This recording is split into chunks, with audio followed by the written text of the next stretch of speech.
Spins. Hi, everybody, and welcome to Metaphysical Insights.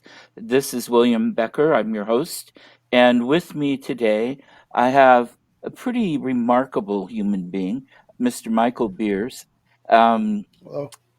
we don't have time in a few days to go through why I made that comment, um, but Michael has a lot of areas he's interested in and has developed a lot of firsthand expertise.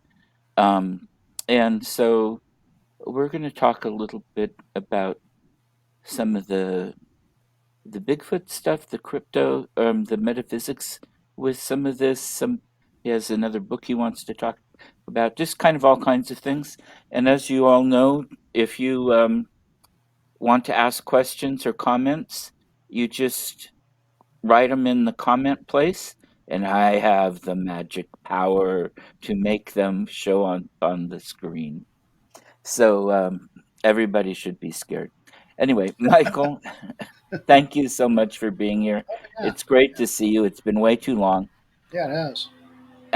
It's Michael's been a good friend for forever. So great, Jody. It's good to see you.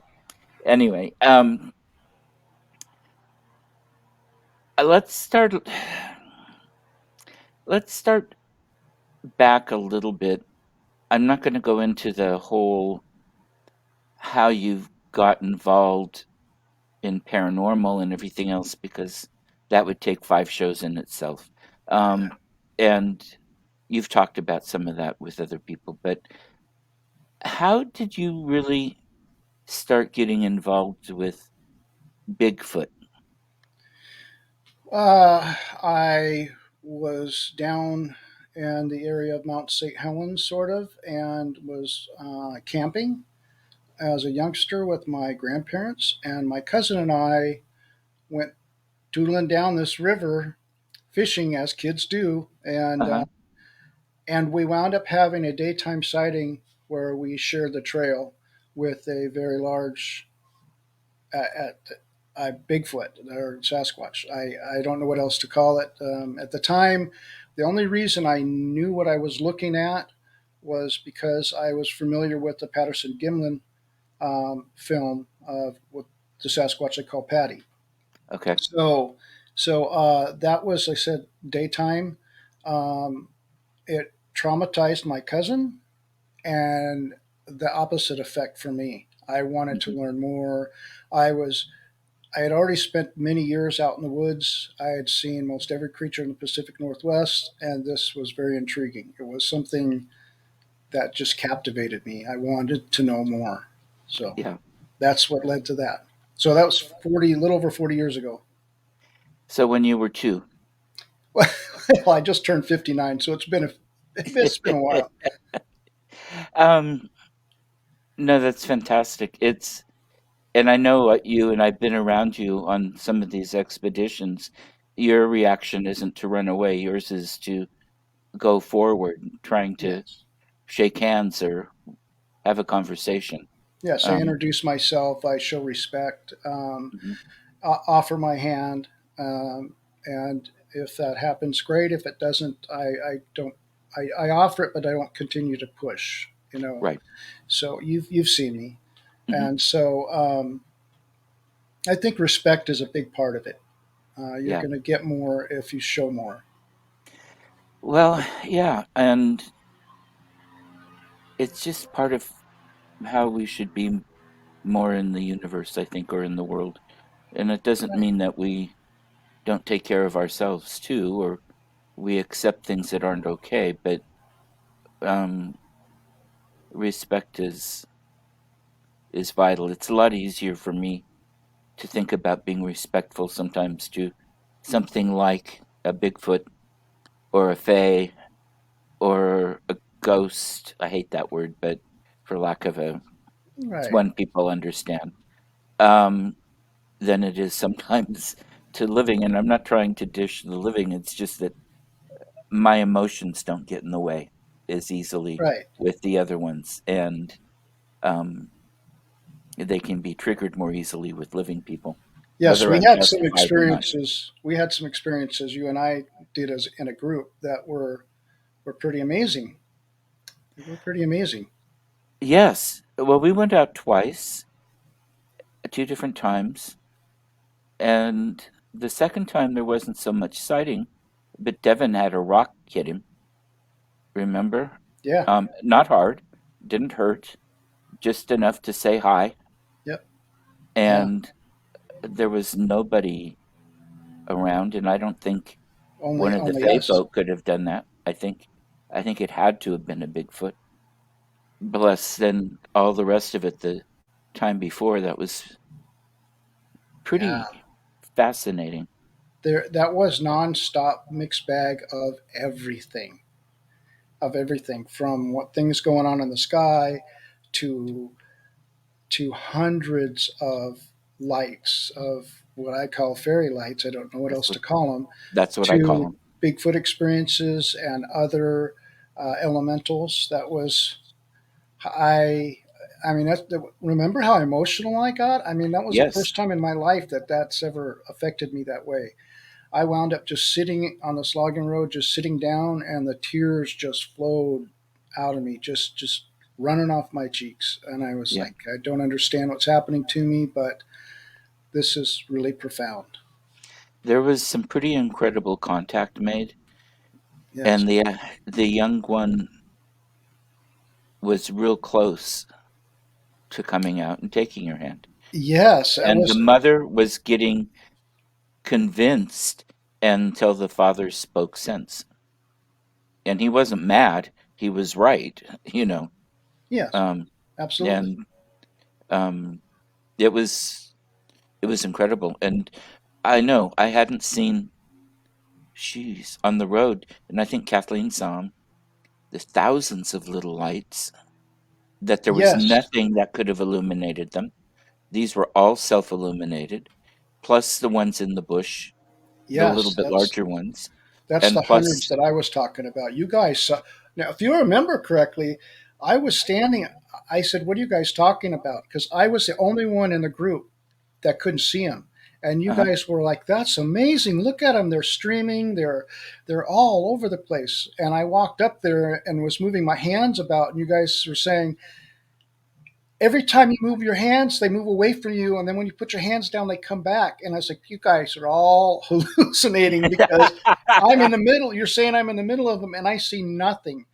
And then I just kind of laughed at you guys, but all of you were in awe at what you were seeing, and you were all describing what you were seeing, and it was all consistent with right, each other. And then you guys were all facing uphill, and I had walked up and I was facing downhill, and back behind you guys, that's when I saw larger ones, about the size of a ping pong ball, maybe, right, hmm, come out over the road and then go back. And that's right, when I went down there and had my experience. But yeah. that was amazing. And then the young Sasquatch, when I walked up there, as soon as I approached her in the brush, she started talking to me. Remember, it sounded sort of Yeah, like a bird talking or something.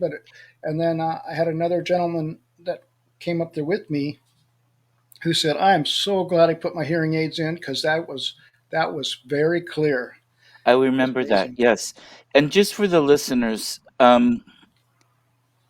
everybody but me uh, that was part of this group are well-seasoned woods people. They're people that know, spend time in the woods, lots of time. They know what's awake and what isn't, and what Yes, the sounds of the animals of the area are. These are areas that they camp in and explore frequently. So and we didn't even have alcohol in camp, let alone anything to cause hallucinations. I was not under the influence of anything except for my excitement. Yeah, and So, none of and the us were, I adrenaline. don't think. And so, I mean, for those of us watching the lights, the other lights and such too, I always put that out there because people, well, you have Yes, to know, okay, even could some there be skeptics were something? in the group. Yeah, even just regular medication. I'm not talking about even illicit drugs. It's um, no, there's nothing that was. creating a false reality.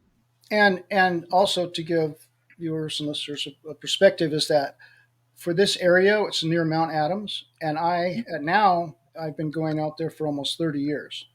And I've done a lot of solo hiking on the Pacific Crest Trail and many other trail systems throughout.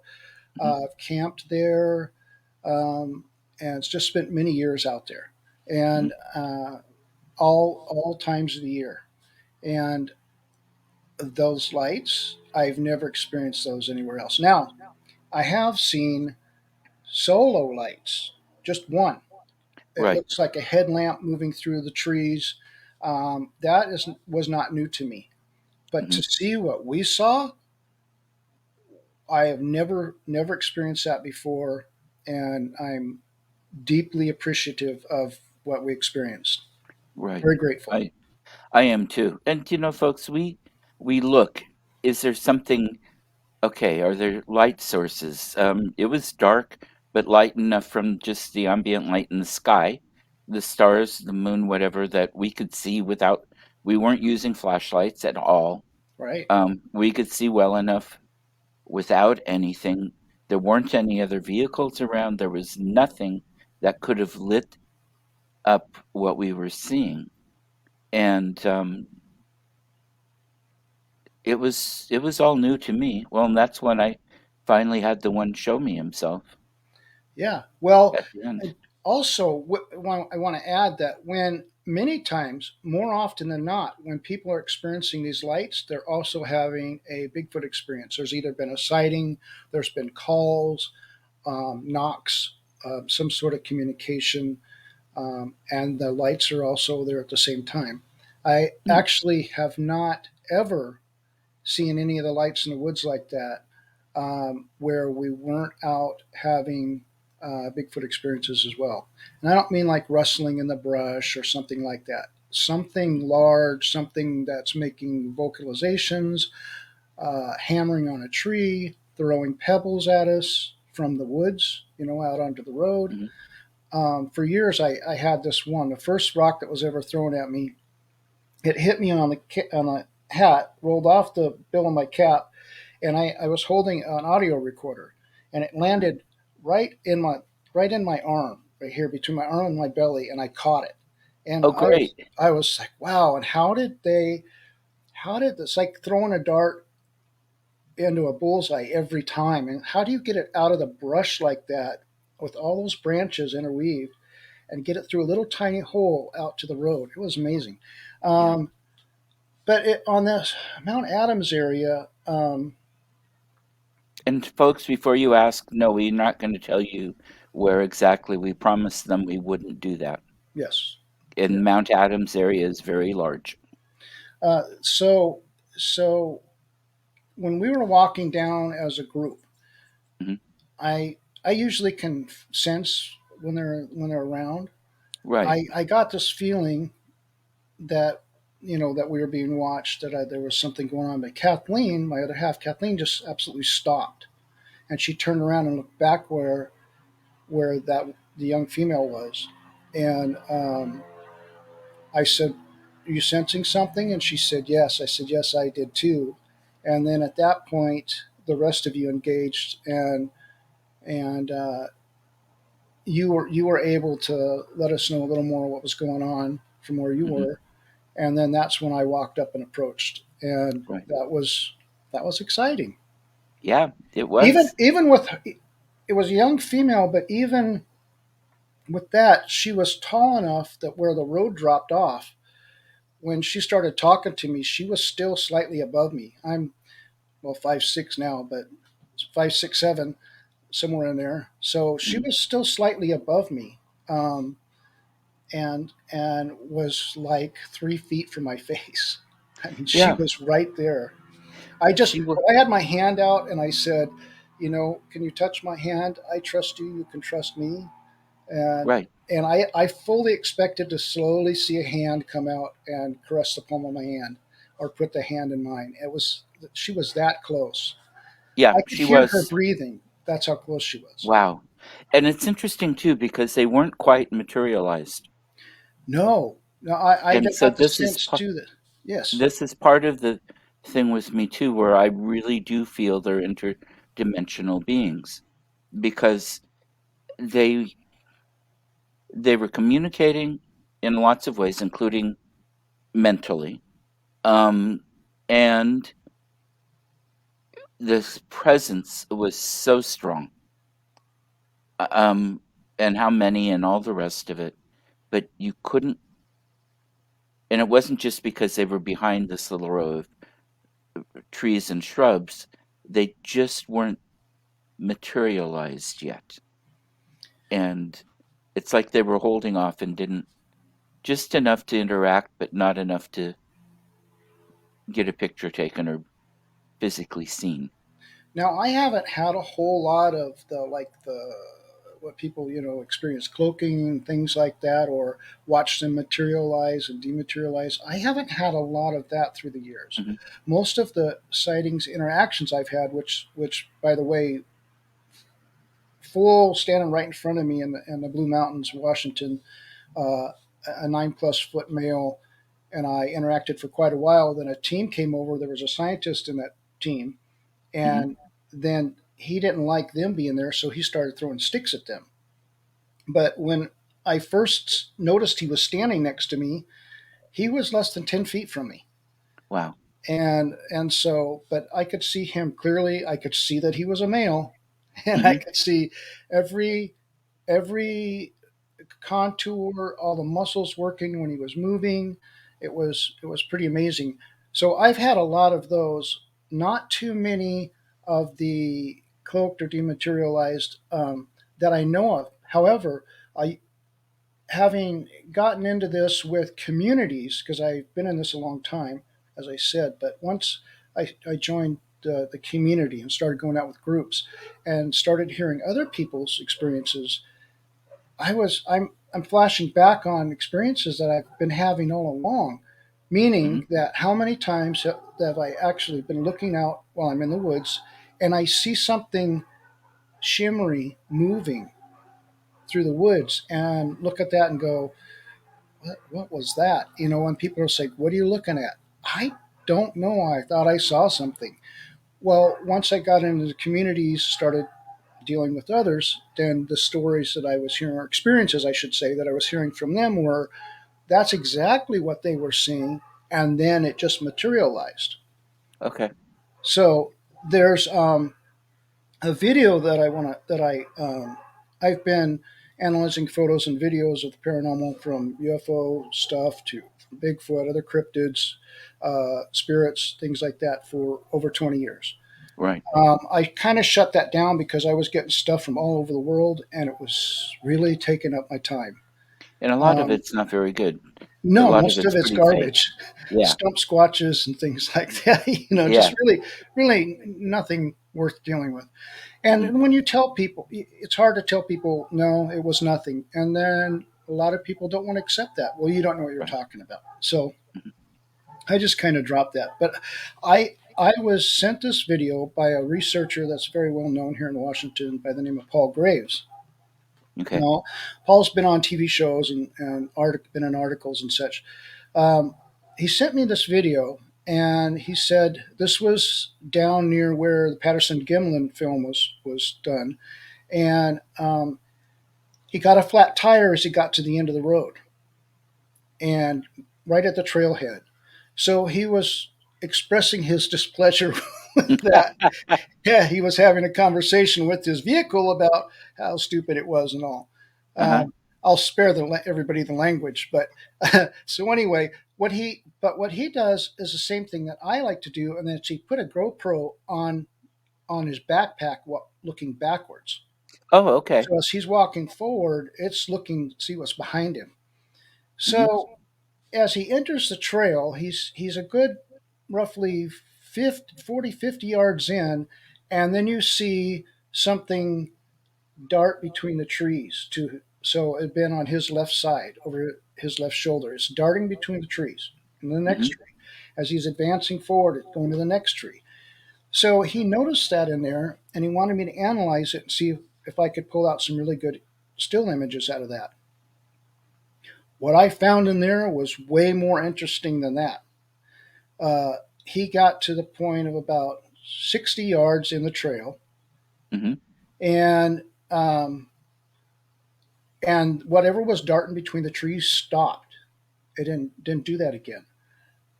And then over the next maybe 5 or 6 steps that he took, this smoke like plasma type stuff was just inches off the ground, like a smoky rope going between the trees, kind of snaking towards him. And as he steps forward some more, he's still just walking slowly. It's getting bigger around, and it's coming towards closer towards him at a pretty good pace. I'm going frame by frame through this, advancing frame by frame, and once it gets fairly close to him, maybe 20 to 25 feet from him, it starts to rise up off the forest floor. And at that Okay. point, he stops and he's looking around and he's kind of moving the camera like this, because he's looking left and right, looking up, and just kind of Hmm. standing there in this little opening. Well, while he's standing there, this is still moving independent of the camera, and it starts getting bigger, and it starts getting all these faces start to come out of it, like it's getting a head is forming out of this. And at times, it looks like a green man face. It looks like some type of human face. It's like a wedge, then it's blocky with like a big jaw, and then a big head forms, and it comes closer to him, and it gets to about 15 feet behind him, and becomes a about a 6 foot Sasquatch that you can see through, but you can still see everything. The profile, it's looking at him. You can see the eyes, so it's not quite materialized, Right. and I ran some filters on this, and you could see the sclera on the eyes. You could see the inside the side of the nostril. You could see when it moves, it looks at him, and then this is just bizarre. It moves so fast. Now you're talking 60 yards to the trailhead, to the opening of the trailhead. Yet it turns and looks at him, and then it leans like this, and just in a blur, like this gray blur, in 3 frames, it covers about half that distance, 30 to 40 yards. And the bushes, that tree that was next to, it moved. When it went through the bushes, they parted and went like this. And it was a split, 3 frames at 30 frames a second. 3 frames. Wow. That was amazing. And then it stops and it turns slightly, and then it goes straight down to the opening of the trailhead. It stands there, and then it steps backwards, and at this point it's fully materialized. And then it stands there and it leans forward, looking down the trail towards him. He still doesn't know what's going on. And he starts walking again. And at that point, it just calmly walks across the trail, across the opening of the trail, which is backlit. You could see this body Right. walking, and it walks all the way across the trail. And he continues on down the trail. So when I sent him that, he was like, "Oh my God, it was right behind me." I was like, "Yeah, man, like 10, 15 feet behind you." And he's like, "I've never seen anything like that before in my life. That's amazing." It was pretty interesting. I have never seen that before in any of the films footage that No. I analyzed. It was really interesting. And by the way, as it started to materialize, the back end of this like rope, like smoke kind of stuff, it was diminishing and getting closer and closer. So the more that materialized, the more this kind of absorbed into it, I should say. I don't know what else to say, but it Right. kind of caught up to it, and it became more solid and taller and taller and taller. I mean, you could see the pecs, you could see armpit creases, the hair, the profile, the nose, and its lips. And then when it turned, it moved its eyes. It was really interesting, really interesting. That's fantastic. And this is somebody you know well enough that you know he's not faking it. Yes, yes, and I he because is it's he's very becoming, well known. yeah. And faking stuff Trust. these days can be easier and easier, unfortunately. Yes, he's So, been he's been interviewed several times. He's been on some shows. mhm. He's kind of like me. He'll do the shows and stuff, but he would rather just spend time in the field. Yeah, Time in front of a camera is less time in the field, right. and so he's pretty private about a lot of things. But but he's an investigator for the state, so he goes all over when there's been sightings where there's a trackway of footprints, things like that. But he Mhm. has, he has other experiences and things that he's into as well. Yeah, So and so it was that was the best cryptid video I've ever worked on. It was the fantastic. top number one. Yes, it As, sounds. as you can see, I'm still excited about it. It was that's why I did that kind of stuff, is because looking for things like that so that I could see firsthand, be the first one that pulls these things out of the video and says, "Hey, look what you got." Wow. And out of hundreds of videos I've gone through, that is number one. And I've only had a handful that were actually something as far Right. as cryptids go. Stuff from the sky, I've gotten some great stuff from that, but as Mhm. far as cryptids go, that is the top of just a few out of all of those that I've done. It Yeah, was amazing. that's fantastic. Um, I love it. There's so much we don't know yet. So much True. we, um, so much that I think I have a little understanding on some of it. Um, but I can't prove anything I'm thinking or what I'm told. I mean, when I hear things from the others, the whatever you want to call them, the fae, the elementals, whatever. I like them to tell me who they are, not me to tell them who they are. Um, and yeah, it could be lies, or um, it could be all kinds of things. But um, there's such a connection between all of it. It seems to me, It. including Yes, I that agree. other dimensional aspect. And I've watched during the middle of the day, I've watched divorce or dwarf-like creatures or beings come through like they're coming through a veil, an opening, or they're just starting to. It's not so much like they're materializing in the sense they are, but it's more like they're stepping from one universe into ours. And so that's part of why I think this is what happens. But um, and I'm jumping around because Uh, that's what people with ADHD do. Um, I'm with even you. even when I take my meds. Um, I but don't medicate, so I squirrel all the time. I have all kinds of different conversations going with people at one time. Yeah, things yeah, like, "What are you talking about now? You started in the middle." So, yeah, exactly. so Um, or I forget because and oh, it's a squirrel, and it's like, yep. oh, where am I? What am I doing? Um, with you have a book that you want to talk about. Well, yes, from a really close friend, Ron Moorhead, he put out a book called The Quantum Bigfoot, which is kind of discussing uh, the what the community calls the woo side of Bigfoot. It to me, it's just all the same. There's so many aspects to this. I don't consider flesh and blood part of it versus the other part of it uh, separate. It's all one because we're Right, talking about one entity here. So, right. um, but it's called the Quantum Bigfoot.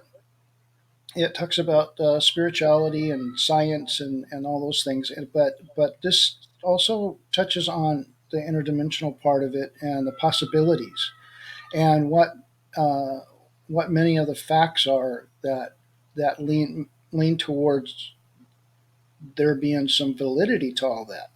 Okay, So I'd encourage your viewers to check it out. Ron Moorhead, the Quantum Bigfoot. that sounds It's a black cover. It's on Amazon. I think it's $20 on Amazon. It's a great read. I Um, need to read it. It sounds like it's very interesting. I, What does it have I'm to? not a book reader, so I do audiobooks. I can't sit long enough and deal with all that long enough, so I listen to them.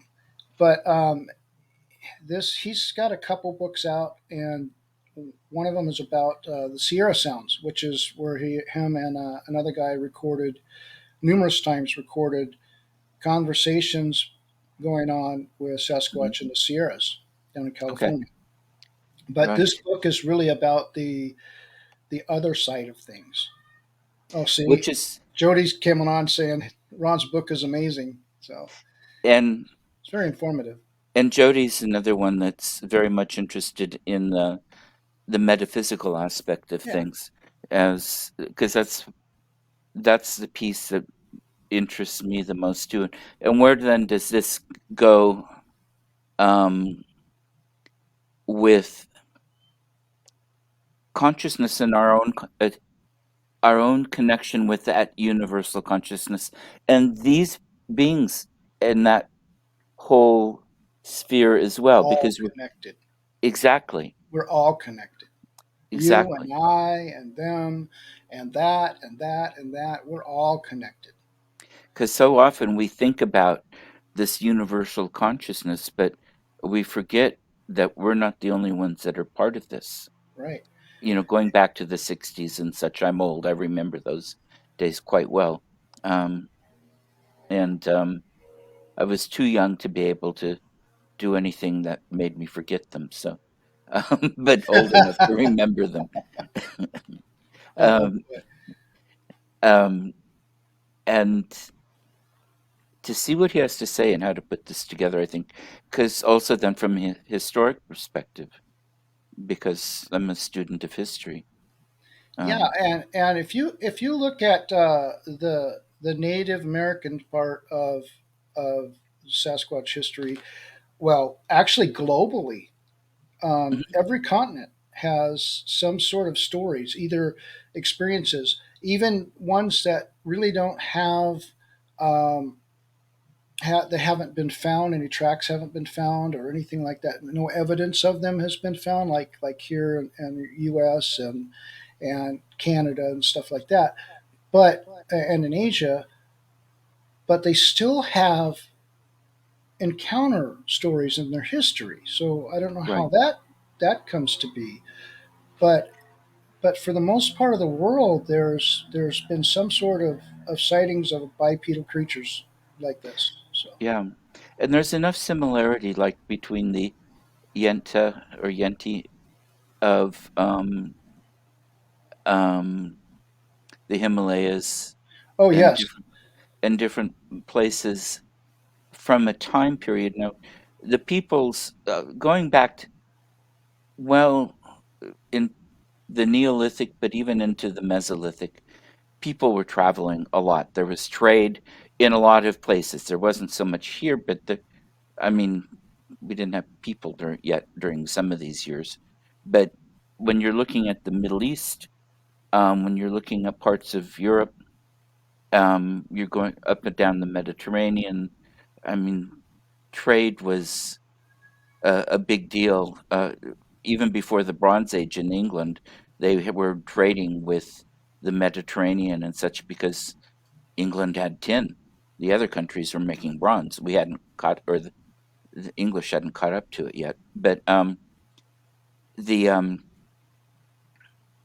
so there's a way for stories and cultures and new ideas to migrate, sure. even without having a conquest or whatever. And there's a lot of similarity, I think, in people telling stories that are designed in part to keep the kids from getting lost or falling into the canyon or just drowning in the river.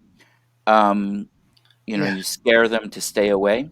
Hmm. And there would be similarities in some of those, but a lot of these are so similar that go back long enough ago with cultures that were more isolated that I think it would be much more difficult for a lot of that to uh, Uh, to be something that's just transferred or be a coincidence of. just different people trying to tell the same warning in a different way. Right, right. That's definitely a reality. Another side of this is that there was a decent book put out by a guy about Pennsylvania, and it's called The Silent Invasion. And Mm, every time there was a UFO sighting, there was a Bigfoot sighting in the same spot. Stan Gordon was the author, and he was a UFO guy for his state, and neighboring states. He kind of fell into it as a young man. He was doing some investigation and some reporting. But so there's that side as a possibility as well. Is that, like I said, every time it's called The Silent Invasion. It's an interesting book. That one I actually did read. okay. So there's no audiobook for that one. And it's pretty fascinating because the same nights and the same places you're getting UFO reports coming into the police department and everything. You're getting Bigfoot on the road reports in the same spot. So so I don't know the connection, but those things are true. I mean, Hmm. those sightings, those reports came in same time, and this was going on for quite a while. So so there's all kinds of facets around the Sasquatch creature or Bigfoot, whichever you would choose to call it. Yeah. Um, the uh, the natives, their account of Native Americans' account of Bigfoot, and their whole thing is that they're a tribe. They are an actual tribe of very large, giant, hairy, bipedal creatures, and they've got drawings. There's stories passed down through the years.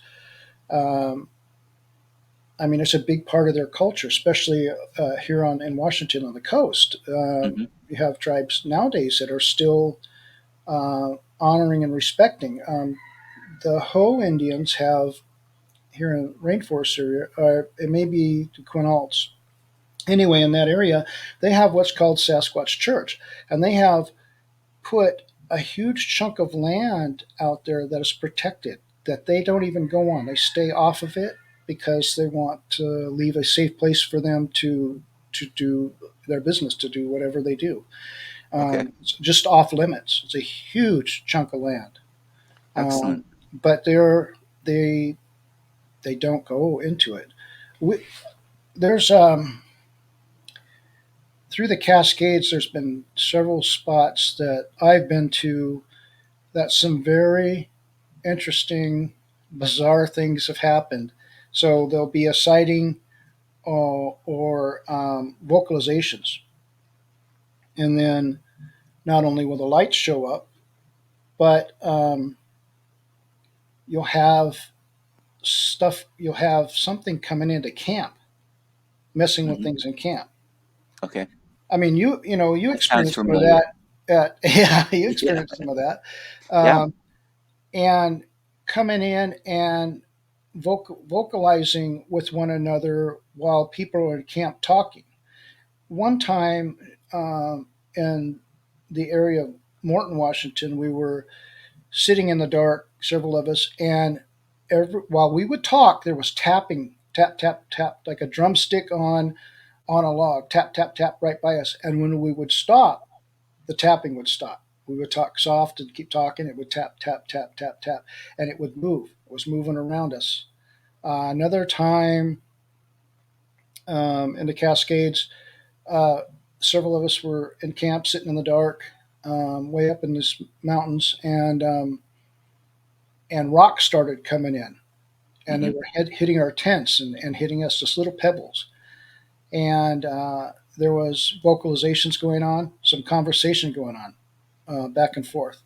Right. And one of the guys left his guitar out that night, and no, maybe it was a banjo, one or the other, and there was started strumming on it. But another interesting part is they were playing, and there was humming going on, and then they abruptly stopped and caught a couple of notes that were hummed from the woods. So, and we're way out in the middle of nowhere, and Wow. there's only one way in there. And if a car came up, anybody came up there, you would know. You would hear it on the gravel. You would see it. Right. You're above the road. You would know, and Yeah. nobody was in there. And so this was going on. Um, there's a couple other things that had happened. One time, one crossed the road right in front of us, and I bailed out right away and was right behind it.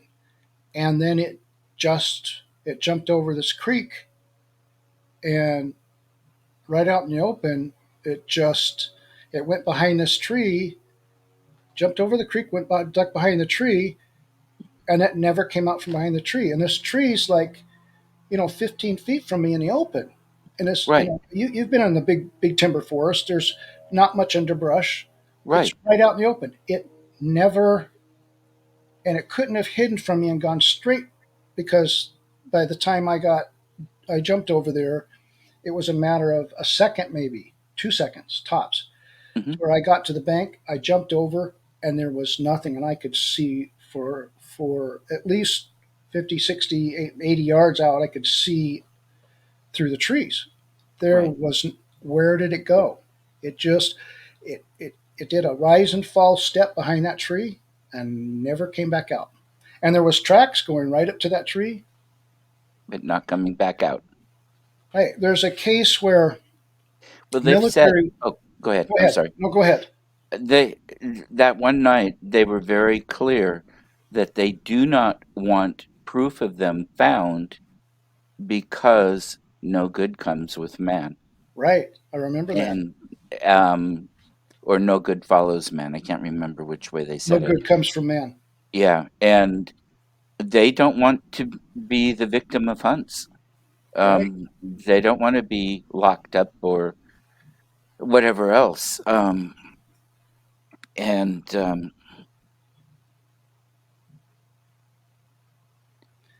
I There's a case where I think it was six military guys were dropped off to do a training mission mhm, up in Alaska, and they cut a trackway that wasn't there. It just all of a sudden tracks started appearing. They went up on logs and walked down logs, and so okay, they went off mission to follow these tracks.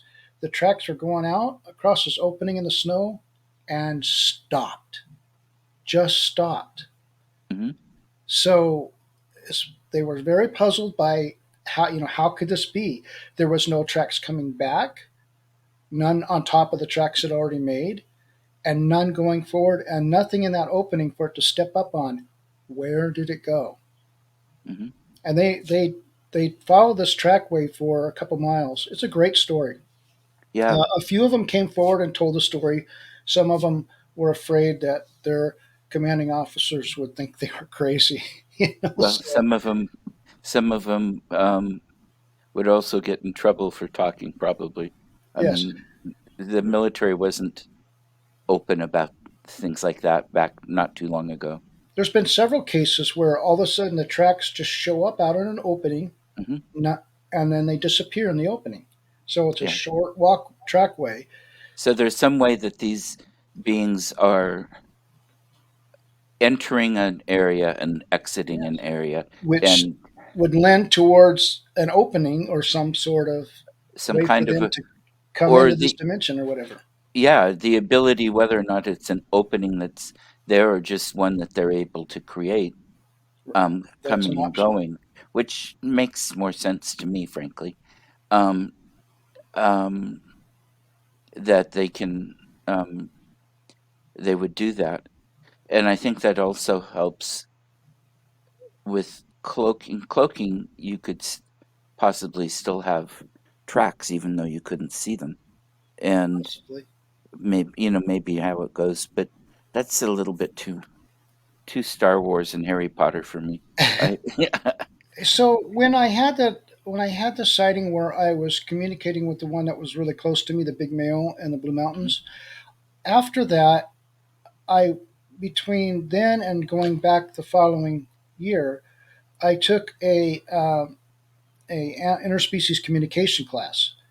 Okay. Well, hoping that when I went back, I could communicate better with it with Uh-huh. him. But what I found was I can communicate with horses, I can communicate with elephants, I could communicate with camels, and really that didn't work for me for Sasquatch, and not for goats or cats or dogs either. But but so it was interesting, and I'm also a remote viewer, Hmm. so so I've tried to work that into it as well. But there's there's a facet to them that goes beyond my capabilities. Meaning, I think if they don't want you to see them or know they're there, you won't. Um, and I mean, you had some experiences with connecting with them. Oh, yes. So, so And well, I've had experience connecting from 35,000 feet in the airplanes too. right, right. So, I was skeptical more so of those because I wasn't sure they existed yet because I hadn't seen one. You know me, if I don't see it, I right. can't say it exists. Um, but these were pretty clearly psychic mediumship type conversations I was having. But until I could definitely say these beings are real, I couldn't say that what I was communicating was real. Here's another interesting thing. There's an author, and this guy was a science teacher. I believe he's a high school science teacher in Oregon, Tom Powell, and he's got a few books out. One of them is Shady Neighbors, and I think it's The Edge of Science. He's got another one, Hmm. um, but he talks about the coconut telegraph in there. So the way this came to be is that one, say in this state, um, if you wanted to get a message to someone in another part of the country, say say there's a family that's habituating, meaning that they're continuing interaction with a family of Sasquatches or an individual, whatever it may be, in a specific area, that this one here is able to get the message to the one or ones there, and so that's an interesting thing, and it Yes. calls it the coconut telegraph. Okay. And you see, that makes sense to me too, because I think creatures, the Fae, have this way of I think these beings are maybe just a little bit more turned into or turned onto the connectedness that we all share in those links, and they are able to do more direct communication like that. Because I I've gotten messages from Faye here that were connected to messages in I got in England or Ireland. Oh well, when we came back from the Adams area Hmm. and we saw the ones that the like the ping pong ball size ones, Right. my daughter and I were in my kitchen and there was a raccoon in the backyard, and I said to her, "Oh, look at the raccoon!" And then four, like I said, called fairy lights. Four of them are going across the same size as the ones at Mount Adams. And daylight going across my backyard, and I had my cell phone in my hand getting ready to take a picture of the raccoon. I don't care about the raccoon anymore. I got pictures of them, and just clear as can be And during the day. during the day. I got So great these are obviously not headlights or nope, anything else. nope. This is, yeah. And this was like just days after we came back, just Uh-huh. days. Um, I mean, remember that night I approached the ones that were down by the ditch, and had my experience down there, and I there was four of them behind this small tree Well, that was didn't you going up the invite them creek. to visit anyway? Yes, yeah I did. Well, I Yeah. and when I leave an area, first when I get there, I think anything that's there for allowing me to be in its home, Right. and then I when I leave, I of course pack out more garbage out of the area than we brought. Yeah, he I does. always stops. I stop. I say it in camp. Thank you for allowing me to be in your home. You're welcome to come visit. Mhm. You're welcome, come visit me, and I'll stop again one or two more times going down the road as I leave camp and get out and say the same thing. Thank you for allowing me to be in your home.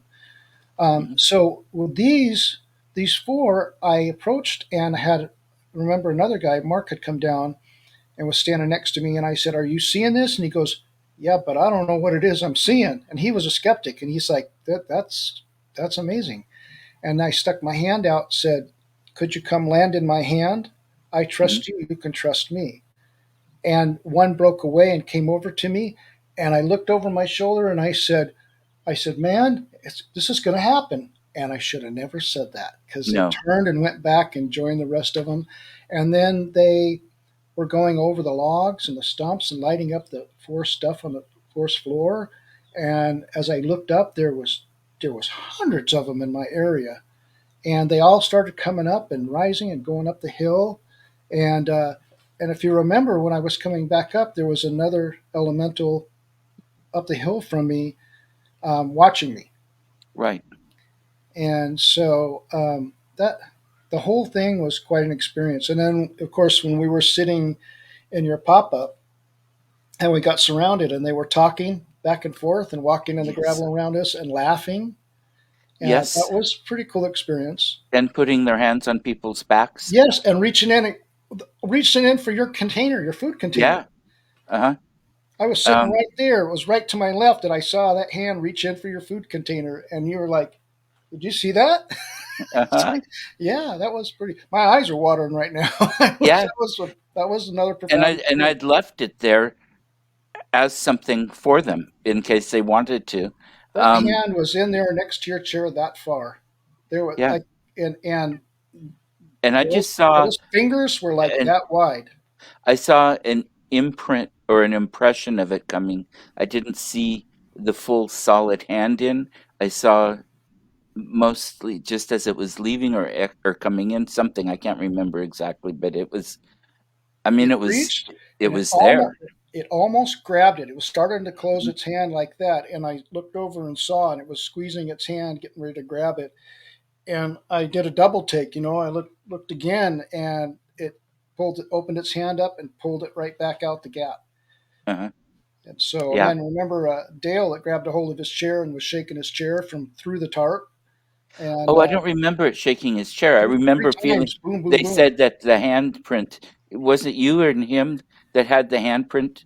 Kathleen and I had just gotten in our tent, and you said you were going to make yourself a snack or something before you went to bed. So your light was still on and your pop up. And Right. I went and got in the tent. Kathleen had already fallen asleep, and I get all situated, and I'm laying there, and I'm trying to get myself comfortable, and it sounds like our zipper on our tent is opening. So I sit up and I looked, and I hit it with the flashlight, and it hadn't unzipped. So I Yeah. laid back down and I asked Kathleen, "Did you hear that? It sounded like the zipper unzipped." And then it was right after that right above her head, a finger pushed in and was going like this across the tent, and it was going zzz, like that. And then it just walked off like in Jurassic Park, boom, boom, boom over the hill. Um, we were up there in the same area one time and had other guests up there, and a guy set up a hammock right underneath our rooftop tent on the car, right underneath it. Uh-huh. Got in his hammock, and there there was a lot going on that night. There was calls, there was knocks. The deer were running out of the woods, like frantically running out. It was very active. Well, it wasn't long before his hammock was thrashing around and was moving back and forth and was like it was being hit, or like maybe there was mosquitoes in there and he was swatting at them. Well, he had already gotten back out. There was so much activity that he was afraid of what was going on, so he got in his truck. So all that going on in his was not him. And when we Wow. told him what we said, "What was going on in your hammock last night? What were you swatting at?" He goes, "What are you talking about?" And because he woke up in the truck, and so he said, "No, I got out of there right away. There was too much noise going on. I was not comfortable with being hanging there, hanging there in that hammock." So it's a zip up kind. It's got the rain fly over the top. Hmm. And Kathleen and I were looking right out the screen down at it, and it was just thrashing around. And so that was an interesting night. That was Yeah, yeah. uh, Well, there's this the when you were there the first time. Well, when you saw yours, mhm, that was the first time. you had already seen one earlier or the night before, right? No, it was the But you same did, night. same night, but you didn't say anything because there was a some wind going, and you weren't quite sure. You It wanted was to be sure. behind the trees. It was as we walked down the road, I saw it, and it seemed like it was going the opposite way of the trees, but it wasn't. I couldn't be sure because of the wind and stuff that it wasn't a tree. But the Yeah, second time there was no wind, and you clearly saw it moving from and it tree was to tree. out in and it was out in front of the trees. So Yeah, it was walking and blocking the trees instead of the other. And he did it so I could see him. I yeah. mean, I know that it wasn't an accident. I Um, was really excited for you. yeah, and I See, and didn't that's the thing. call. I've been doing this so long that I get a really big kick out of people having experiences. I've had many already. Mhm, So my joy in all this isn't another sighting or something for me. It's what others are experiencing. And mhm. so that really was exciting for me for you to see one too. Yeah, I appreciate it. And I was behind everybody as usual. I stare off in my own world, and it gets to be an interesting world sometimes. And I wasn't going to call out because I didn't want it to scare it or chase it away or anything. I just, if I would have made a noise, he let me stand there, face just, and look as he walked back and forth. Yeah. And I don't know, I did that 30 seconds a minute or so, or two. I don't know, a little Yeah, it while, enough to, certainly creates a whole body feeling, doesn't it?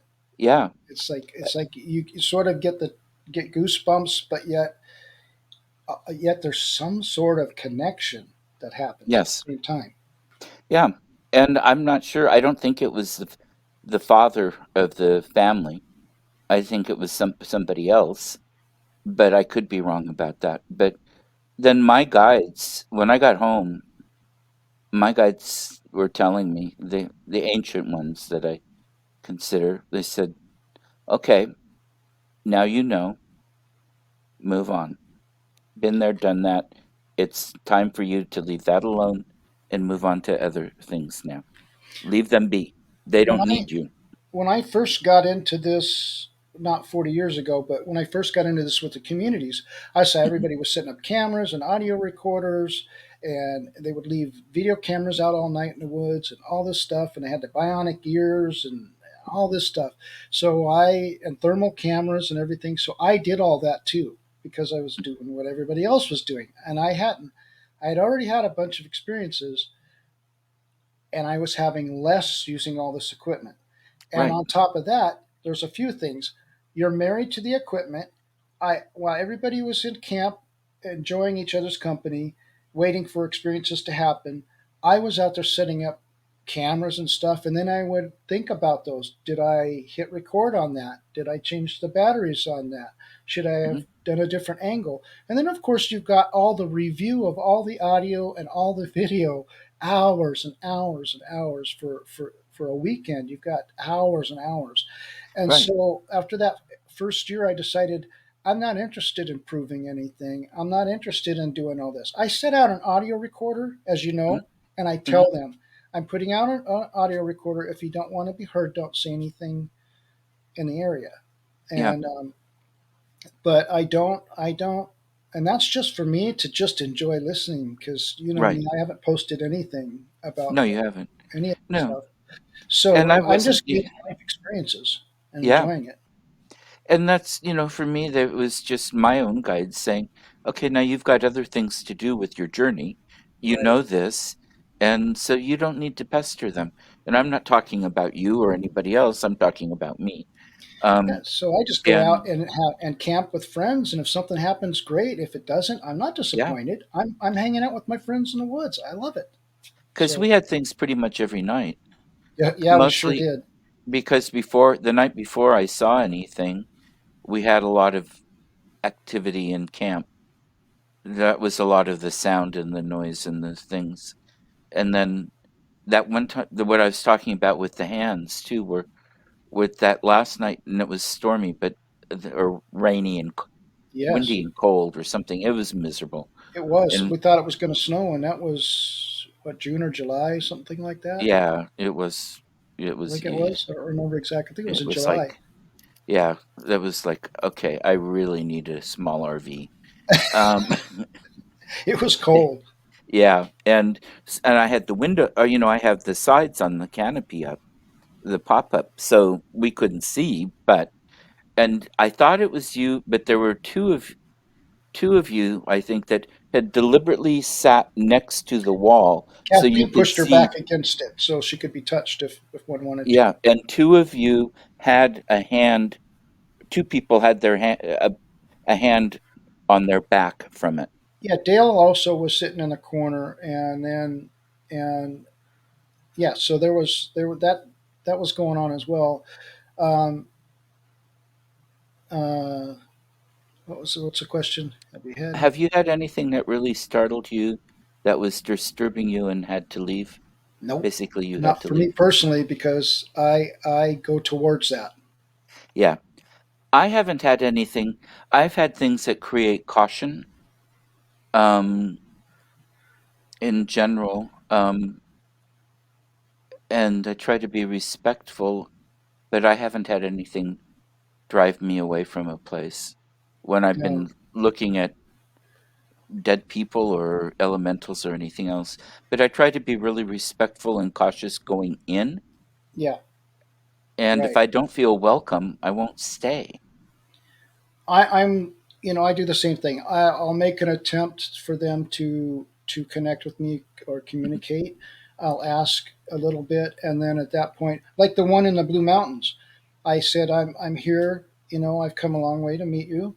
I mhm, and I'm asking if you'd please come out and show yourself. And at that point, I said, okay, well, I'm not going to keep bothering you. I'm going to head back up the hill. And that's when the one standing by these burned out trees started walking. That was right next to me. Started walking. Like, okay, well, I'll leave then. And mhm. then that whole interaction lasted for a long time after that. But Yeah, I don't do that. Yeah, Kathleen had mentioned she had an experience. right. She you know she had some things go on as well. There was well, one night she was sitting on a small island and had this shadowy figure look kind of like an Ewok or something uh, go right past her, right out in the open, went right past her. That's just one of the things. There's been several in the groups. Okay, so if I take a group out, I'm hosting. Mhm. First of all, I never charge because this is about getting people out there to have experiences, not about making a buck. And So, Michael's an incredible. He's made tent camping the most comfortable I've ever had it. Um, well, I certainly make a nice privy area. that's true. Hmm. So, so I, so when there's things happening, activities happening at night, and as you know, I'll say, everybody stay here. Let me approach first and make sure Hmm. that it's okay. Because Hmm. I've been attacked by a cougar in '96 in 1996 and was mauled by that cougar pretty well. But I've had a lot of other things happen. So as a host, I don't want to have to treat somebody for injuries and deal with Right. that. I'm prepared to, Hmm. um, but I want to put myself in harm's way before one of my guests does. So I always, as you know, I would always say, everybody stay here for a second. Let me approach first and see where we're at with things. And then that has, unlike you, you're a little more hesitant to go into a situation that's making your hair Hmm. stand up on the back of your neck like that. I want to know what it is that's making me feel that way. So I just start talking and introducing myself and approach. Right. And And and what I usually do is I'll stop and open up my own senses, my Right. the mediumship, the psychic abilities, and pick up more on because what brings fear is the unknown.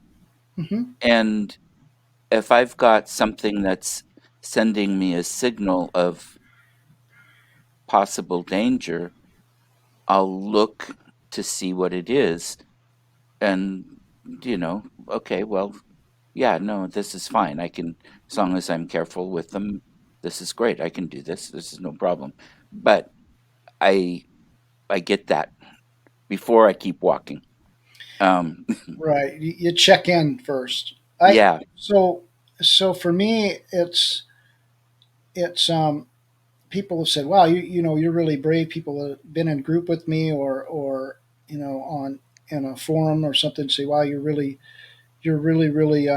brave to do stuff like that." And aren't you afraid? And I said, "Well, I have fear just like everybody else, but if I let fear get in the way, then I won't have the experience, or I won't be able to see it through."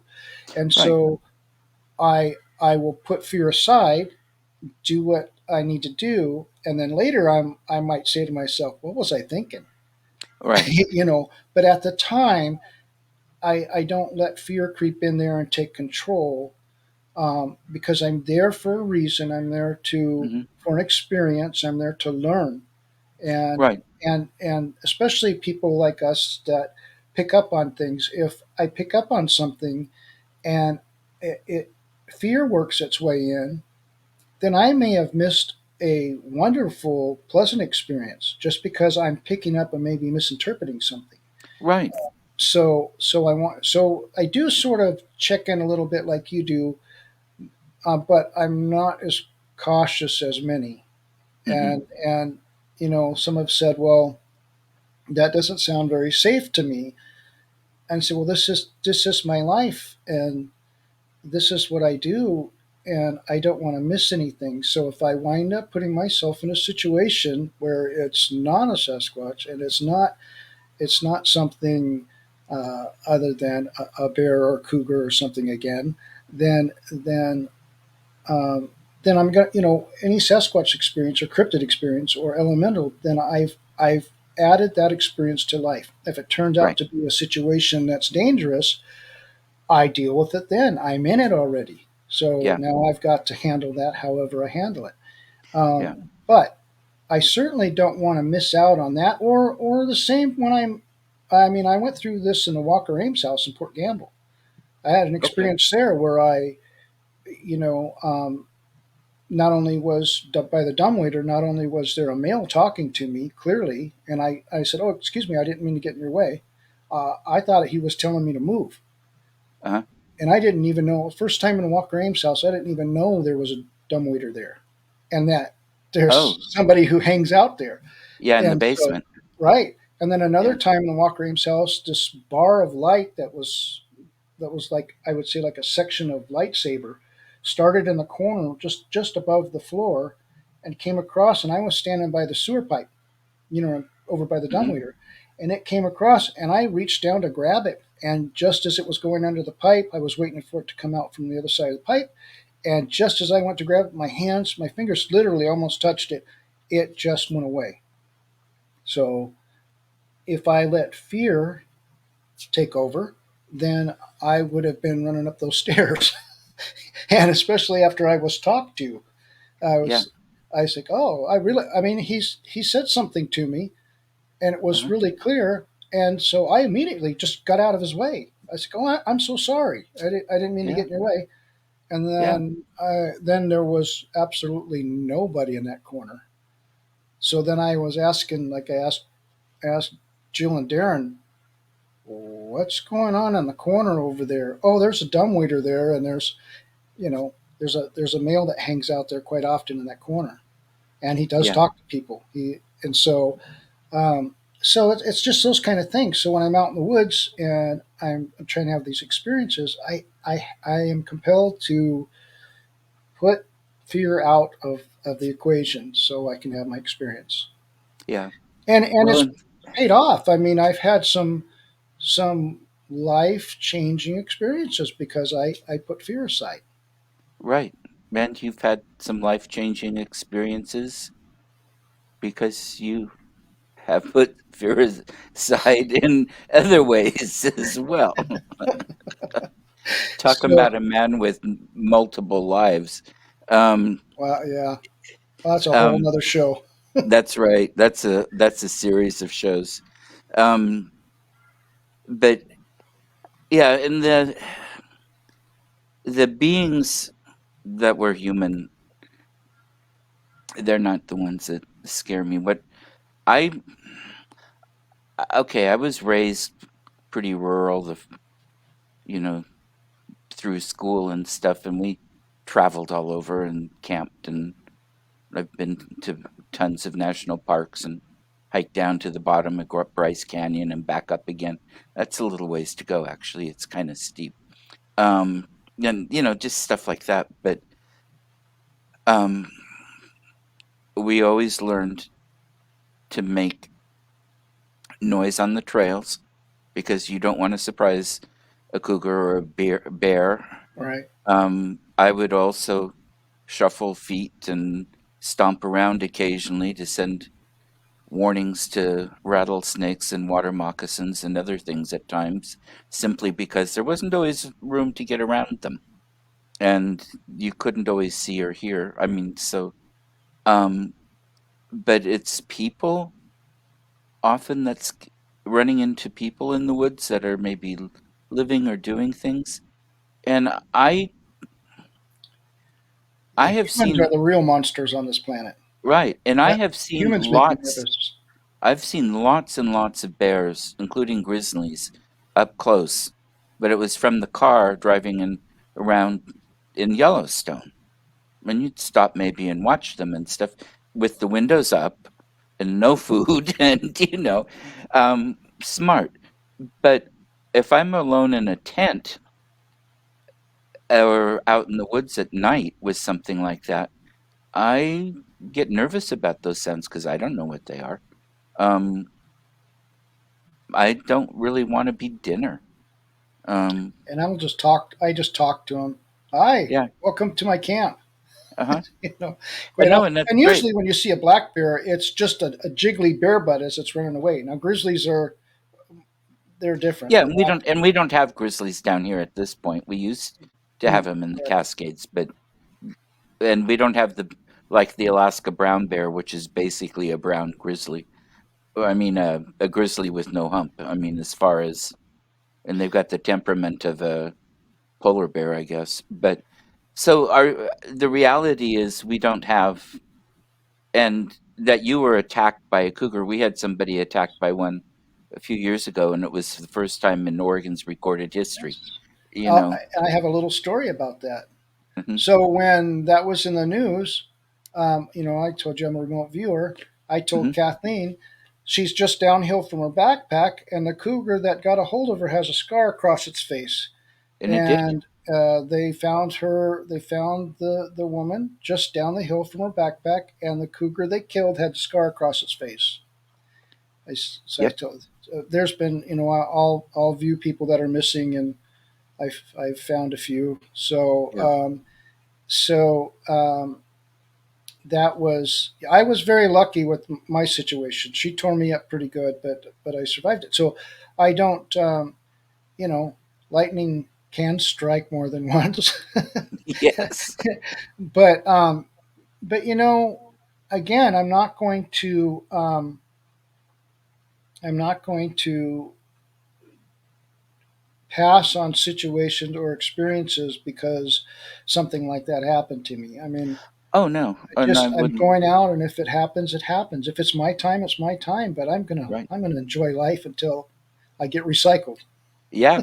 No, and I feel the same way. I am a little more cautious maybe about some of those things because I don't know. You know instantly what that sound is, and I Yeah, and don't. I grew up in the woods, so Exactly. And um, I don't know instantly what that sound is. And if I'm off in my own little world talking to the Fae or something, um, I'm not going to necessarily even hear that little sound. Um, and by the way, I am here to tell the story about the cougar. She isn't around to tell her story, and I did Mhm. not have a firearm with me, but I did dispatch her, and she was a state record. And last time I Mhm. looked, she was number 9 in the state. So she's a pretty 7'6". She's a pretty big girl, Oh, and wow. That's and huge. I had to get stitches in my back, and when she let go of my back and came up, she cut the back of my neck, detached my ear from my head on the top, put a claw in my temple, and chipped the bone there. And actually, I've been with Kathleen for 10 years. I've Since I've been with her, I've gotten a few bone chips out still, and that was in '96 when that happened. So, Yeah. it's still it it was an experience, and I Mhm. heard it. I heard her right before she got me. Okay. So it was a perfect setup for her to get me. However, there's things, um, and just to let you know, I'll get on and look at questions. I don't have time to get all the questions now, but I'll get Mhm. on Facebook and get into as many questions as I can and answer what I can. Okay. If there's questions directed towards me. Um, And so, go I'll ahead. send you the links when they're ready to go. Okay. Yeah. So, you know, being doing the interspecies communication class, I thought that would really, since I did so well at that Mhm. in the class, we worked with some horses, and right away I was asking this horse some questions, and he was just open, telling me about you know, the trouble he's been in there and on the ranch, and his favorite pasture on the ranch, and all these things. And the instructor asked me, well, what happened? Well, he said that that's his favorite pasture up there, and that he has been in some trouble up there, and he likes to go up along that fence. And she says, yes, I had to cross fence the pasture because he was getting over to the other pasture and bothering the neighbor's mare between their fence. And so then he was telling me all this stuff, but there was quite a bit of other things that happened there. And when I was communicating with an elephant, there was 2 elephants in this enclosure, and I was having this conversation with this one who had a bit of an infection in his nail, his toenail. Okay. So I was talking to it about how, do you need help? How's your pain level? All these things. But that elephant wanted me to help the other one, and was telling me the other one was depressed and all these things, and showing me.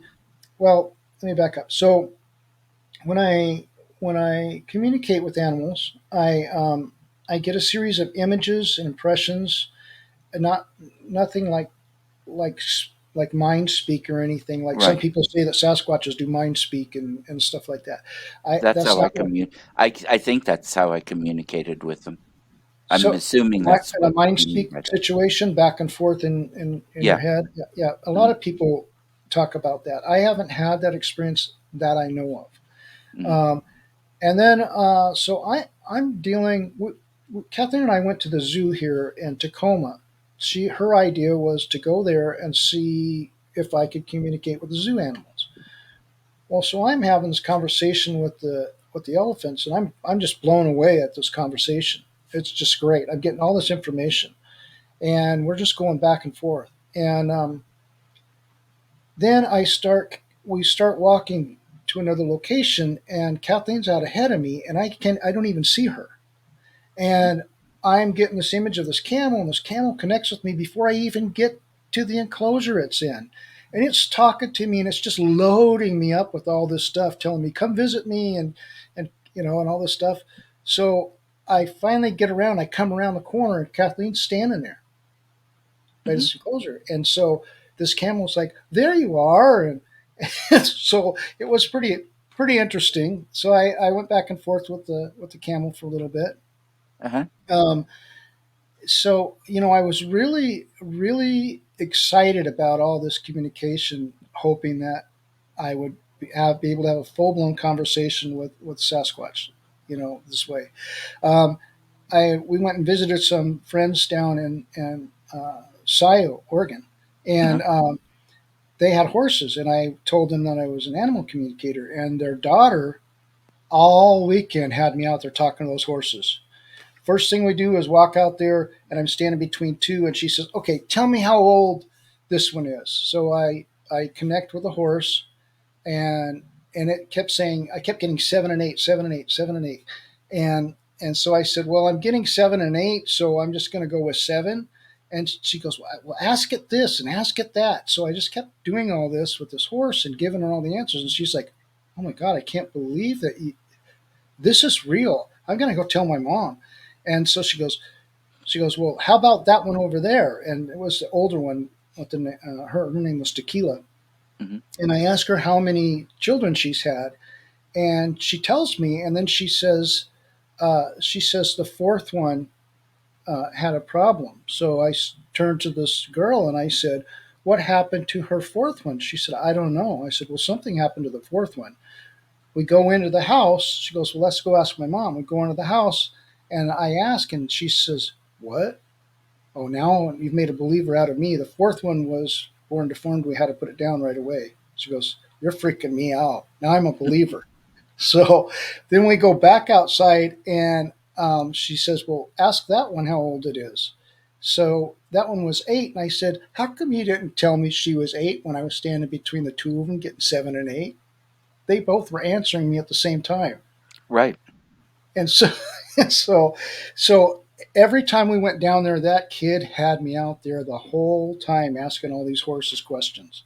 That was good practice for me, but very Yeah. interesting. I really had faith that I was going to be able to have a lengthy, in-depth conversation with a Sasquatch, and it just didn't happen. Mm-mm. It just didn't happen. And I presented myself several times. We did have some come up, but not the one I had dealt with the year before. Okay. So I left. I asked them to pass a message along to him Hmm. that I came and I learned. I've learned how to communicate with other species. I did that so that I could talk to him, and that I will be back here tomorrow night. Could you please ask him to come visit me? It didn't happen. And so I just had to let it go. But I was disappointed in that because I so wanted to learn more about the one that I had such a long interaction with face to face. I Right. wanted to learn more about who he was, his experiences, and all that. It didn't happen, but we still had great experiences that trip, and I had a Yeah. good time. But I was disappointed. Uh, Well, but again, they. everything happens for a reason. So I got what I needed out of that, Right. and I'm done. Yeah. And so I moved on to dealing with others. Yeah. It was great though. I was blessed to have the interactions and sightings that I have had. Right. And if I never have another interaction or never have another sighting, then I'm okay with that. Yeah. Good. Good. I feel very blessed. Yeah. No, I think that's fantastic. Because yeah, I mean, we grow on. We like with mine. My own guides have said, "Okay, now you're done. Go on with other things." Um, and I'm also wondering if part of the thing, the Sasquatch are not other animals in the same way a horse or a giraffe would be. Right. They're more, well, when they're primates, so they're related more to us. But I think could almost be called another humanoid species, not not like not like a chimpanzee or a gorilla or an other primates that we're related to.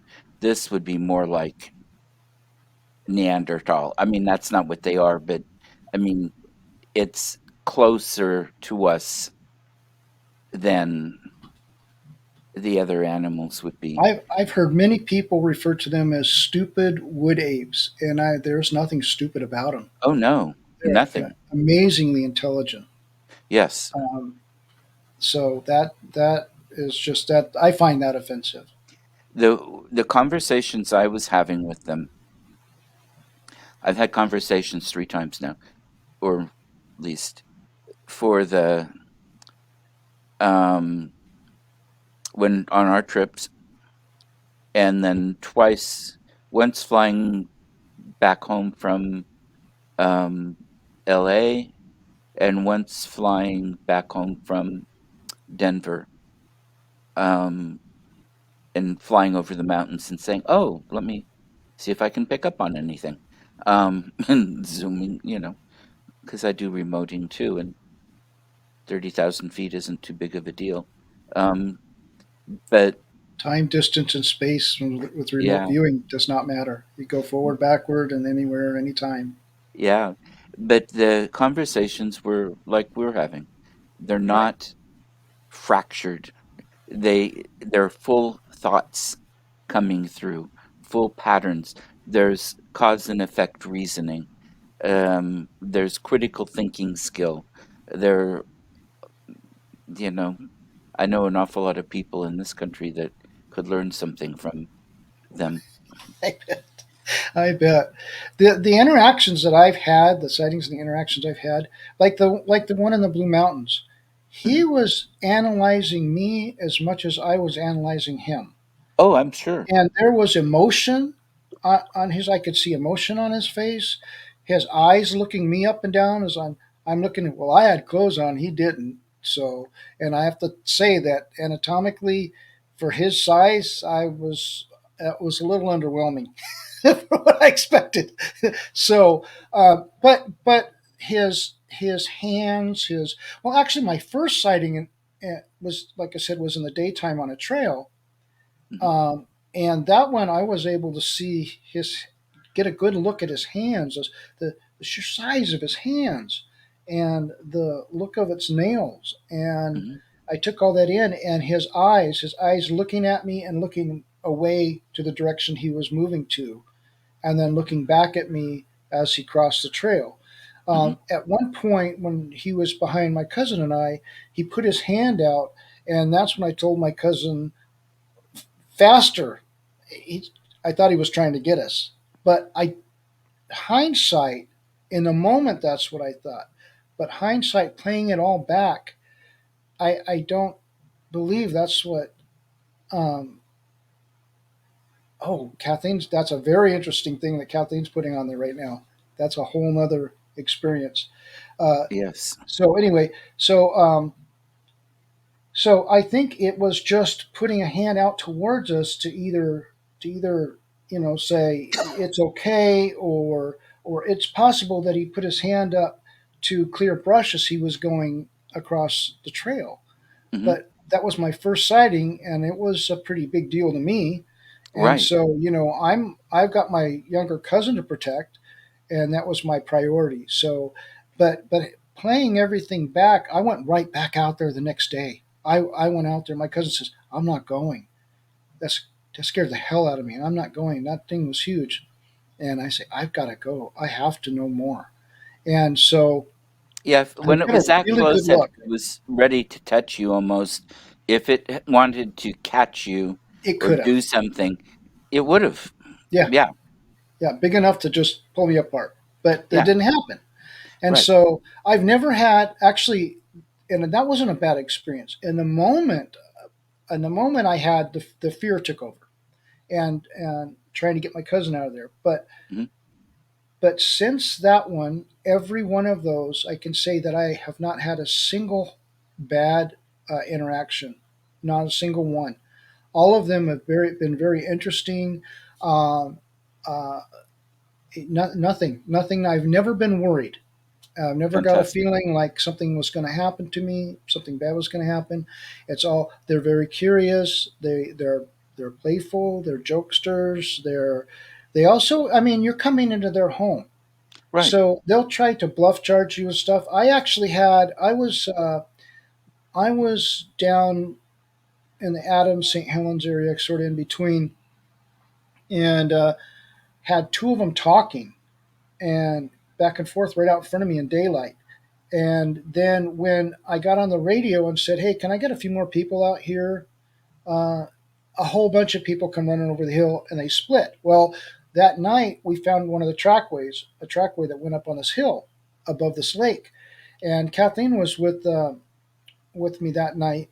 We had just met on this trip, and there were several of us up there. And I actually we were seeing light flashes in the woods where it would be like right when like a old time flash bulb would Hmm. go off, but right on the edge of where the light falls off. Just this weird Right. kind of flash in the woods, and it wasn't our eyes doing it. Um, and then I'm looking with Gen 3 night vision. I'm looking down the hill, and all of a sudden, like these two golf balls pop up, and they're looking like this, and it goes behind a tree. Next thing I know, I'm looking. I've got the night vision. I'm looking down the hill, and there's something like crab walking on all fours across the hill, like this, kind of shuffling across the hill below us. Well, Kathleen and several others left. Two of the guys slept in hammocks with a zip up with the tarp over them and everything, and I slept right on the trail where these tracks were that we found. I slept right in the trail, right next to this small log, about that big around. And close to morning, this owl starts going off, just starts doing this owl call, like a Hmm. barred owl doing its thing. And then there's a screaming. So the owl would do its thing, like who cooks for you, like the typical Right. barred owl thing, and it would be this, "Whoa!" And then it would do it again, and then this growl yell would happen, and this was going on for a while. So I tell the guy that's closest to me in a hammock, I said, "Are you hearing all this?" He goes, "Yeah, I've been listening for a while. That's crazy." So that happens, and it stops. I drift off. I go back to sleep. I'm trying to stay awake and watch the woods, Hmm. but I drift off, and all of a sudden, it was like I was shaken, and I had, my sleeping bag was slightly over the side of my face, and the mosquitoes had been getting me, so I was trying to cover part of my head. And so I flipped my sleeping bag down, and I said, "What?" And he was in his hammock, and it wasn't moving. So there's no way in that amount of time he could have got in that hammock and got it all zipped up, and it was not swinging anymore. And I said, "What did you want?" And he goes, "What?" And I said, "What did you want? Did you just shake me?" And he said, "No." Well, playing back the audio recording, you could hear them talking, walking around us like that. And then all of a sudden you hear boom, boom, boom, boom, boom, boom, boom, boom, jumped over the log. Well, that's what happened. All that moving around, the big bang right next to me, and the log, that was it jumping over the log. It shook the ground, and I thought somebody was shaking me. And you could hear it. And then they were talking, and then you could hear them walking off in the audio recording. Um, Fantastic. I had in the Blue Mountains. I had an audio recorder out, a Sony M10 sitting out, and it it was picked up. Well, in the audio recording, you could hear a conversation going on, sort of like I just did, and you Uh-huh. could hear footfalls. You could hear walking, and this was, I think, 4 o'clock in the morning. I had to get up, and I had just gotten to sleep. I had to get up and drive to Idaho to scout for an area that I was going to be doing an expedition at. So I get up, and this is a very expensive audio recorder, and I had it sitting in a chair recording with a small cloth table on top of it, turned sideways so the corners were under the arms of the chair, so it couldn't just like flip off or the breeze Mm. wouldn't knock it off, so I could keep the dew off of the recorder. Right. Well, the table was removed. The recorder, you could hear all the conversation and the footsteps around camp, and then you could hear where it was picked up, and then it walked off with it. So I get out when the alarm goes off, and you can hear me on the recording going, "No, I don't want to get up yet. I am so tired. I just want to go to sleep." And she's like, "You got to get up. You got a long drive." So I get up, and you can hear me come out of the tent, unzip it, and go, "Babe, the recorder's gone. It's gone." She's like, "What do you mean?" I said, "It's gone." Well, it had walked towards the other camp and then dropped it. So you hear all this, and then when it drops it, you could hear the footfalls, and then you hear more conversation going on. Wow. So, so that was pretty bizarre. It it let go of it, but you could clearly hear all this conversation between two of them, just back and forth talking, just mumbling back and forth, and it's that was a pretty interesting area. Now that same night, down in the ranger cabin, way down on the bottom, uh, something was hitting the side of the building, Okay. and then one of the guys down there was a BFRO investigator. He was laying there in a bunk looking out the window, and something hit the glass. Well, we were able to lift prints, and that hand print, the greasy hand print, was, you know, I mean, it was massive. It went from a whole pane up into the next pane, Wow. and the index finger was the width of both of my thumbs, and we were able to lift dermal prints off of that. Like you could see the dermal ridges. We were able to lift good prints, and Fantastic. just this massive handprint. And so that was a very active area. And he didn't see anything. Uh, there several times in that area there was people could hear footfalls next to them, next to their Hmm. tents, and they were looking, and they could not see a thing. But there was something very large, large enough to feel it in the ground right next to them, and could see it. One time we were just above these people, and something was running across the saddle on this mountain, running across the saddle, and I ran down. They let out a yell, and I ran down and was trying to intercept, and I could see something there. The air was different. I could see something there, but I couldn't really focus on it. And even though I could see the ground and I could see everything behind it, I couldn't really focus on it. And it ran down and went into the bushes. Well, I followed it down there with another guy, introduced myself, and started trying to get it to come out. Well, we could hear it coming out, and then two like red lights, like eyeballs, just up off the ground, just lit up. I couldn't see it well enough to say it was cloaked. I couldn't see what it was, but it definitely got everybody's attention as it ran across.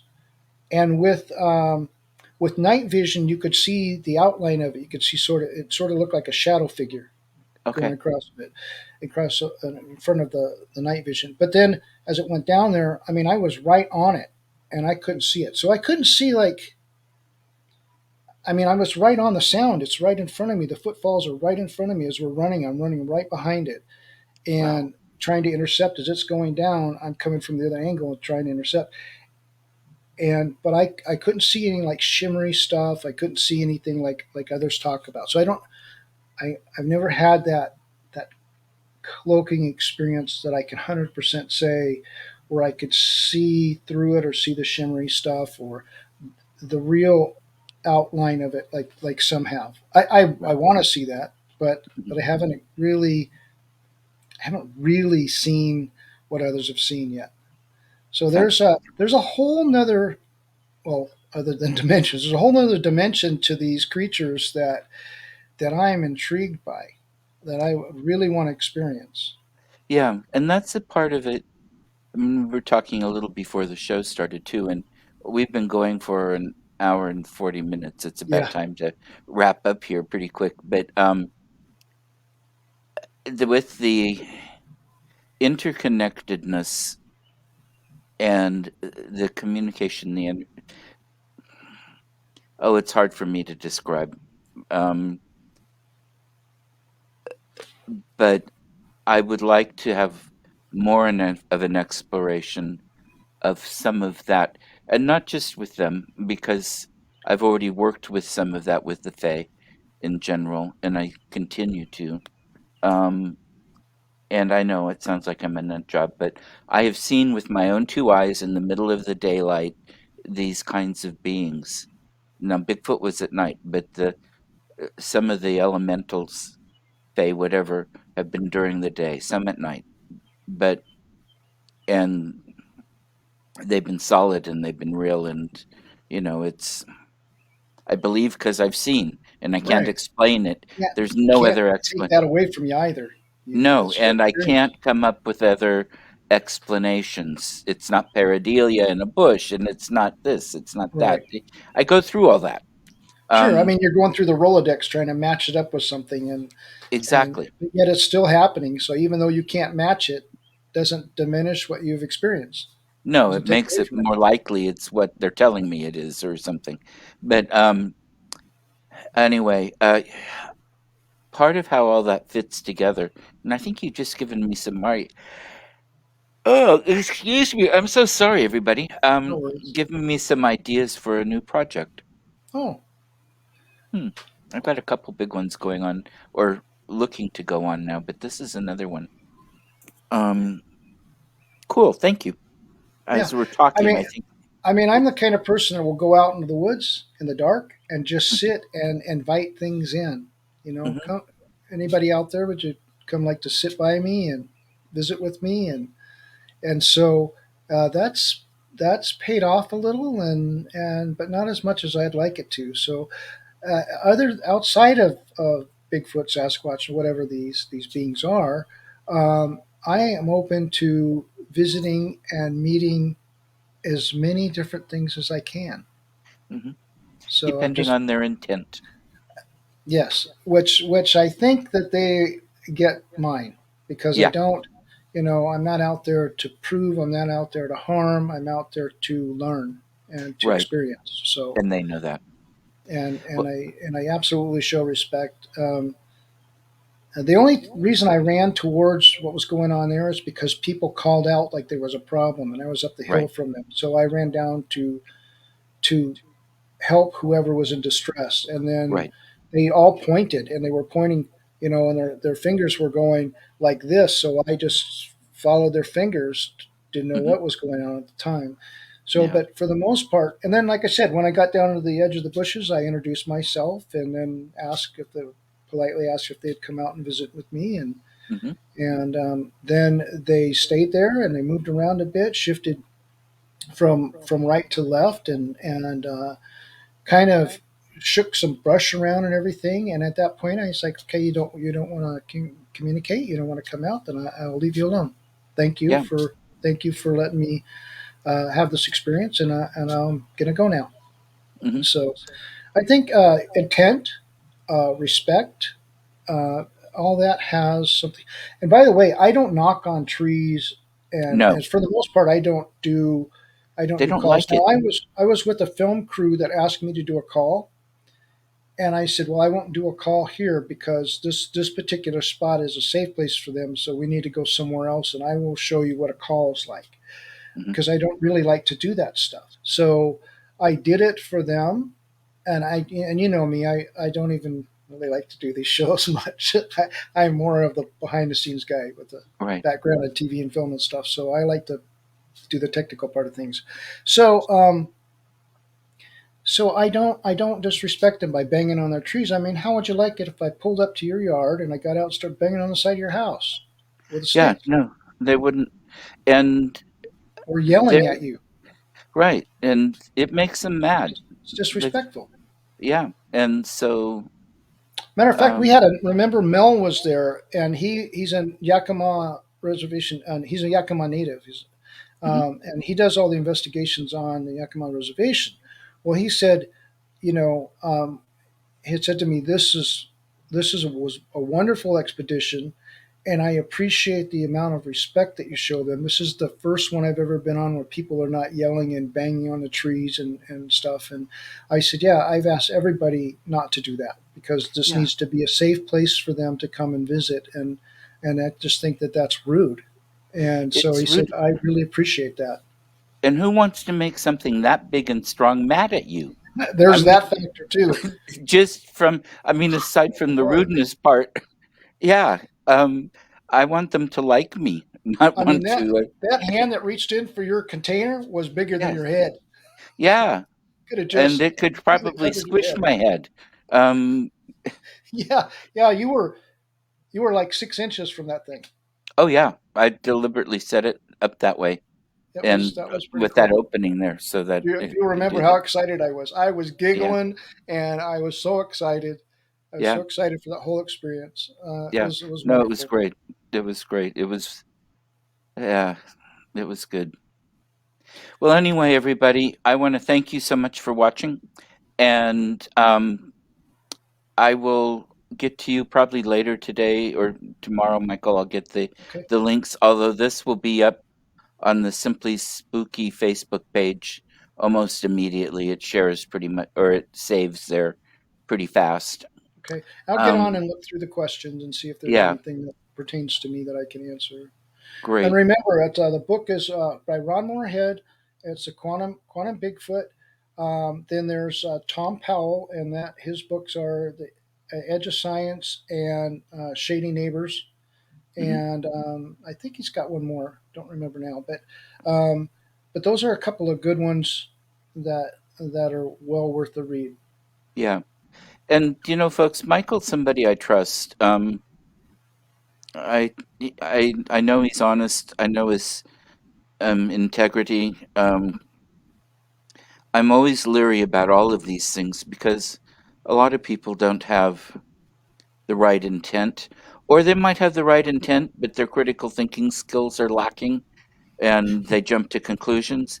Yeah, And Michael doesn't do that. He's shown that he goes through it. So he doesn't jump to the conclusion that, oh, this is cryptoid or this is paranormal or this is whatever. right. For Um, instance, if you hear in the dry forest at night, and you're out there in the dark, and you hear something in the leaves rustling, and some people go, "Oh, there's a Bigfoot." Well, you would be surprised how loud a mouse makes a dry leaf sound in the dark with no other sound going on. So uh-huh, you can't automatically assume that. What it right. was it was a leaf moving. That's what it was. Yeah. That's all it And was at this point. exactly. And this is the kind of thing I find really refreshing and a lot of people don't do. So just in general, I mean, for whatever reason.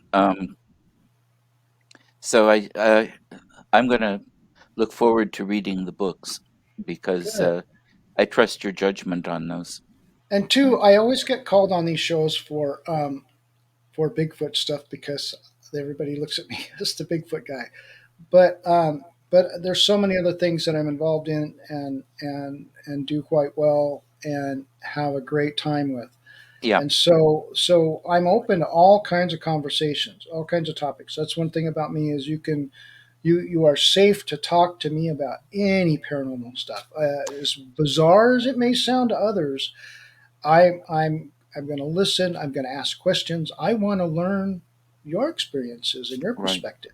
So No, that's true, folks. He's really good at that.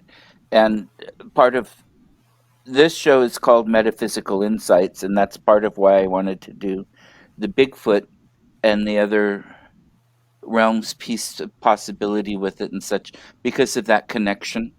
And so it's that's why fascinating, we kept it. We didn't go as far afield as we could have. right? That's Yeah, what that other whole shows are aspect for. is absolutely fascinating. There's so much more to explore there. Yeah, there really is. So thank you all for the wonderful comments too. And um, I will be back in a couple of weeks. Michael will be back here at some point, and he'll put down some when he goes through these.